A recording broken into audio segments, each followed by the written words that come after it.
بسم الله الرحمن الرحیم. د مټې په 7/1/2019 باندې یو ناوارث لاش موږ ته ملاو شو. یو زنانه د عمر تقریبا 23 سال هغه ډېر بروټلی مړه شوې وه او بیا په یو بوجۍ کې بنده کړې وه او د کرنل غفار صاحب د کور سره خوا کې هلته کې غورځولې وه جلاله کې. ناش چې موږ ته ملاو شو هغه موږ به طور چیلنج واغوسته ځکه چې هغه ډېر بروټلی د هغې دغه ډیث شوی و.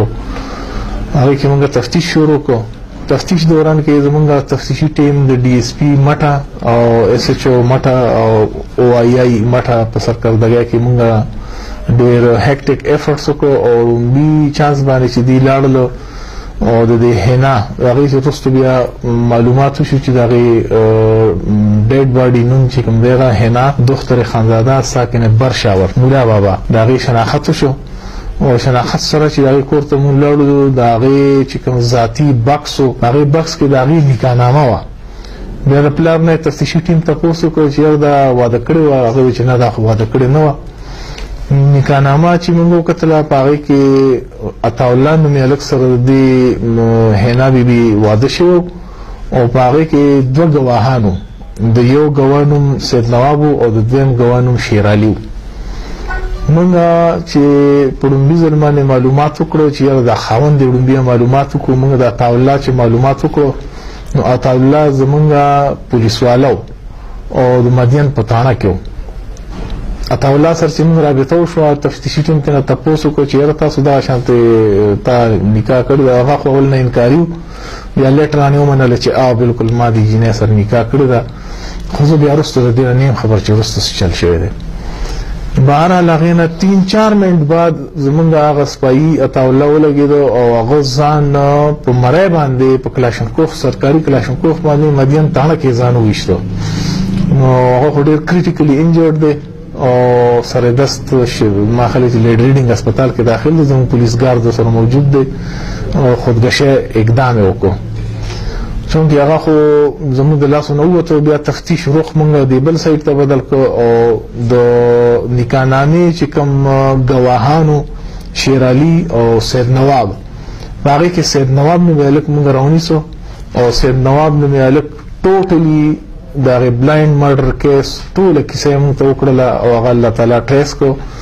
سید نواب دا خبره وکړله چې د مدین په علاقه کې موږ په تور غواګۍ موټر کې را روانو او دې عطاالله د خپلې نکاح کړې ښځې ته په ټلیفون باندې ووایي چې ته بهر راوځه او موږ ته په ګاډي کې ولاړ یو.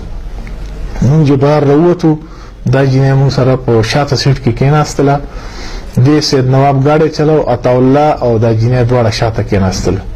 دوی چې مدین ګریډ سټیشن ته را رسېدلي دغه ځای کې عطاالله لګېدلی او په خپل ذاتي تماچه باندې په دې جینۍ باندې په سر باندې ډزې وکړلې. چې په سر باندې ډزې وکړې د هغې سره فوري طور باندې مړه شوه. بیا دوی راغلي دي او دا ناش دوی په دې موټر کې په دې بوج کې بند کړو. دوی وایي چې دې اوچوله کې به دا ناش وغورځو خو هغه دوی لکلي یا ان لکلي دغه ځای ته چې ورغلي دي هلته یو ګیټ لګېدلی و. هغه ګیټ باندې تاله لګېدلې وه نو هغه تالې له وجې دوی هغه ناش مخکې ورنه ړلی شو بلکې هم اکه ځای کې ور وغورځو او دغه کړی دی هلته کې ډسپوز آف کو کیس. الله تعالی د دغې مقتولې د بکسې نه ټریس کو. 302 چرته هم نه پاتې کېږي. ملزم چې څومره زیات هوښیار ده پولیسواله ملزم او بیا هم دومره زیات ثبوتونه شاته پرېښودل او اوس د کیمرې د وړاندې د موټر نه موږ هغه ګولۍ چې کومې باندې دا ګولي سکه هغه ګولي سکه هم چې کوم دی موږ برآمد کړله د موټر نه په کوم موټر کې چې دا مقتوله مړه کړې وه. نو کیس د خیر سره ټریس شو. په دې کې ملزمان هم گرفتار شو بلکې هغه یو خو زخمی دی هغه خو گرفتار دی زموږ د ګارد سره دی. قانون د ټولو دپاره یو دی که پولیسواله دی که سیول دی. 302 ډېره لویه خبره ده. 302 کړې ده که پولیسواله دی که هر څوک دی موږ سره انډر اریسټ دی.